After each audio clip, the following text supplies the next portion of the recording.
Hey friends, welcome to the Board Game Brew. My name is Tyler, and today I'm going to show you how to use BoardGameGeek.com.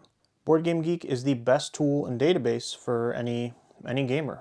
Whether you have an account or whether you don't want to make one, it's the best thing you could possibly do to look up games, ask questions about games, learn about games. Best place to be. So if you're new to the hobby or if you're an experienced gamer, today I'm going to show you how to use the website to the best of my ability and just the basic resources that you should really know how to use. So go ahead, grab yourself a drink, let's dive into it. So now the goal of this channel is to get you plugged into communities, whether it's local or online, for you to be able to experience great games, and great games with great drinks.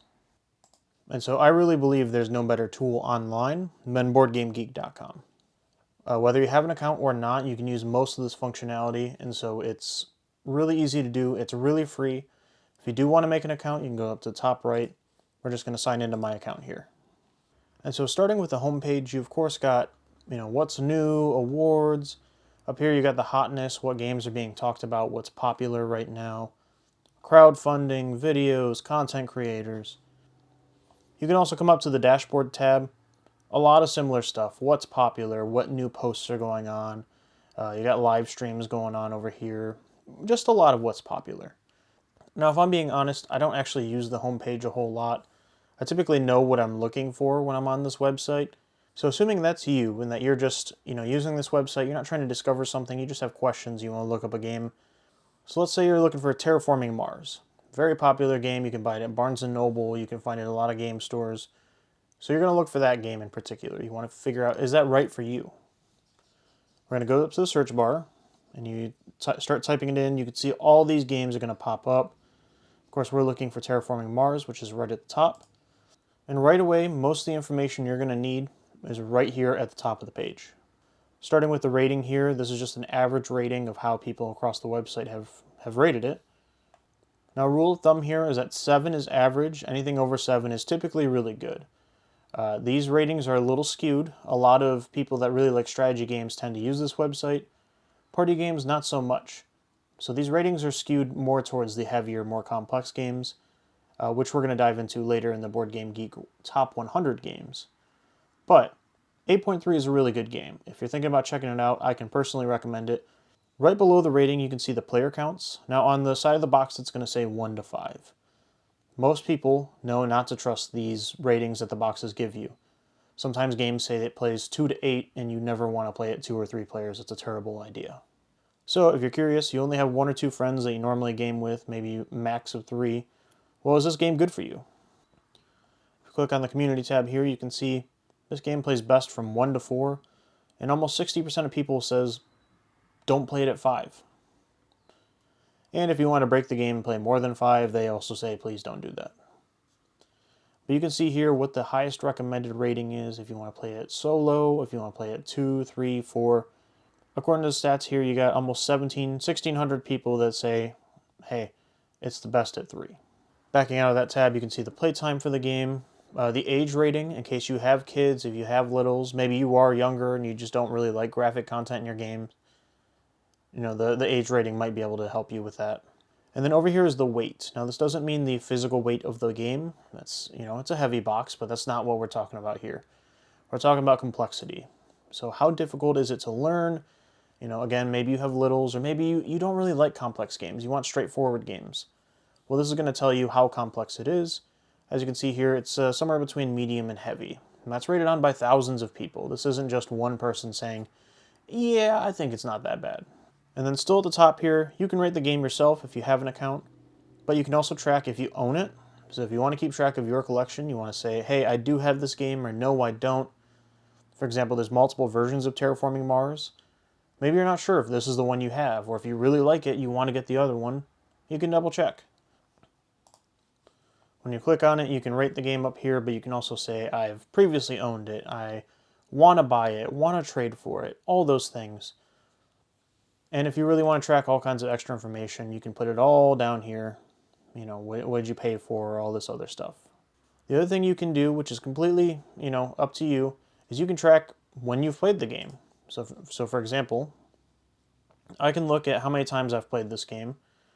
Let's say I were to add a gameplay. I can choose what day, how many times I played it. I can choose where, how long, comments. I can add players to the game. With that, I can add like color. What color did I choose? What was the final score? Was it my first time playing? Who won the game? There's all kinds of just data you can track, and this is a database at the end of the day. So maybe you're a data nerd like me and you like to track all that stuff, and you just want to see how many times have I actually won the game, how many times have I played this game, how many players, all this other stuff. Now keep in mind, that's all unnecessary. You don't have to do that. That's just an extra option if you want to use BoardGameGeek for, as a resource like that. So a couple more things I want to draw your attention to. Scroll down a little bit, you can get a how to play video. Most games have some sort of how to play, but not all of them do, depending on how popular it is. You can get a description of the game here, how does it play, the awards, but over on the right you can see what type of game it is. It's a civilization, economic, environmental game. It's a strategy game. It's got contracts and closed drafting.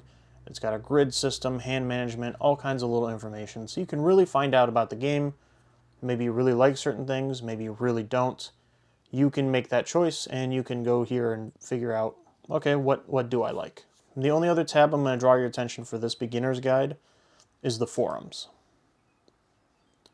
So here you can see reviews, you can see sessions, rules, strategies, variants, all kinds of information. In case you want to, ask a rules clarification. Hey, am I playing this thing right? Like, what's the best strategy here? What should I actually be doing? Reviews, you want in-depth reviews. Like, okay, somebody rated it a 6.5. Why? You can read that here. There's plenty of forums. There are literally thousands. There are 5,575 forums for this game alone. And so a lot of that information is just available for free. You don't need an account. In fact, if you want to Google a rules question, it's typically going to be Reddit and BoardGameGeek, and sometimes BoardGameGeek is on top of that. I guarantee somebody's already asked the question. You just click on it, and you'll find somebody explaining the rule, how it works. And let's say, for example, you're playing a newer game, that rules question hasn't been asked yet. Well, you might not get a response like right away. Post it online. Other people are going to have that same question. And then experts or people that have just played the game a lot, they can come in, they can say, yeah, actually it works like this. And that's how it goes. And so to be honest, most of what I do on BoardGameGeek is this, looking up a game, finding information, tracking a game. But let's do some more exploratory stuff. So if you go up to the Browse feature, all board games, you're going to find the BoardGameGeek Top 100. Now, according to the users of BoardGameGeek, these are the 100 best games, based on everybody's ratings and average. Now, the important thing to note here, these are not exclusively the best games. Don't look at this and say, oh, the game that I want to play is rated so much lower, it's clearly a bad game. No, as we talked about earlier, these skew a little heavy. You're also going to get duplicates. So for example, Dune Imperium and Dune Imperium Uprising, both very similar games, but they're both in the top 100. Pandemic Legacies, you can see Terraforming Mars is number 7, what we just looked at. But 2 versions of Brass, so many games on here, you're going to see duplicates. And so keep in mind, these are the top 100 across the averages. This is also just heavier games. You might not like a lot of these. Good friend of mine, he exclusively kind of looked at the list and was like, oh yeah, I want to get this, this, and this. He didn't like half of them. It's okay. Not all of these games are the best for you. These are just what the BoardGameGeek users said are their favorite 100 based on all the ratings that they average. But let's say you want to look past this, you can go to categories and you can look for whatever you like. Maybe you like video game themes, like I do, like all the games behind me. Click on the See All, and this is by name, but let's go to rank. And you can see, according to BoardGameGeek users, what are the best video game-based board games ever made. In this case, we got Slay the Spire, This War of Mine, which is behind me over here, Anno 1800, Witcher. You'll see some of these are not actually video games, like Cloudspire here. They're based on mechanics from video games. But of course, there's other categories. You could go and find things about trains if you really like those type of games. City building, card games, American Revolutionary War. All kinds of themes, all kinds of just mechanisms or types of games. Tons of options. If you want to go to here, you can discover, maybe you want a book-themed game. Let's go by rank. And you can see all these are based on books. I don't actually personally know most of these, but maybe you do. Maybe you see that and you're like, oh, I love that book. Okay, now let's also dive into a profile if you did make an account. Pretty much the rest of this video, you're going to need an account if you want to use some of this functionality. So if you go to the top, you click profile here. You can hide or obscure as much information as you want, but you can start to see like what are my own games, right? And you can filter this out. This includes expansions, so let's do that. But if you want to track your collection, you want to risk, don't be like me and accidentally buy the same game twice. You can track it on here. You can say, all right, I already own it. I already own Terraforming Mars, but I don't own Ares Expedition. You can see how many games you own. You can see how much of a nerd you are, like me. Back on the profile page, you can also click on like stats. And they can give you like a little unique, the games you own by the year they came out, by the designer, by the ratings. You can also scroll down. You can see how did you rate games? What are my favorite? What percentage? How many ratings? Same thing with plays as well. You can go here for plays, or you can click on your profile, go to log plays if you were doing that. And you can see how many games a month do you play? What are your best months? Maybe click on the thumbnails and you can see, hey, I went to Buckeye Game Fest. We played Catan in the Catan tournament. There's a ton of plays of Catan in May of 2025. And I can look at each of those individual plays. I can see where I was, how long, whatever information you wanted to add. All this is optional. It's just as nerdy as you want to get. But if you want to use this website, this is a great option. And these are some of the resources you can have just tracking your collection or your gaming, history. Honestly, this is 99% of what I do. But in case you want to do a couple more things, there's two more important things I want to show you. First, if you come up here to the shopping, you can go to GeekMarket and you can buy used games. You can see all these games listed, what their prices are.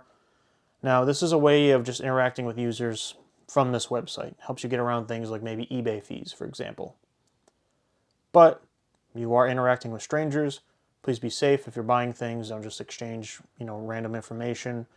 Go ahead and you can also see how many games this person has sold. So, for example, among the stars here, 572 sales.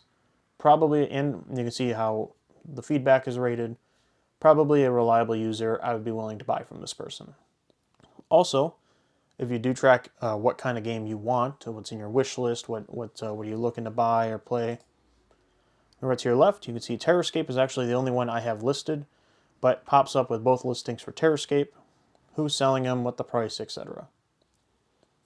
So this is also a great option if you want to get rid of some old games, some used games, turn that into cash. You can go ahead and list online. Again, just be safe. You don't have the option like you would on certain sites like eBay. Maybe some of those protections aren't there. So just be careful. Be wise about who you're giving your information to. And with that said, when you are looking at a game, it will also pull up eBay listings at the bottom of the page, as well as GeekMarket. So if you don't want to use GeekMarket, you do want to look up eBay, that's also going to be available on this website. The last thing is, again, the mission of this channel is to get you plugged into communities. In terms of online communities, the best way to do so is if you go through BoardGameGeek, come up to the guilds, and of course you can use Facebook as well. I often use Facebook.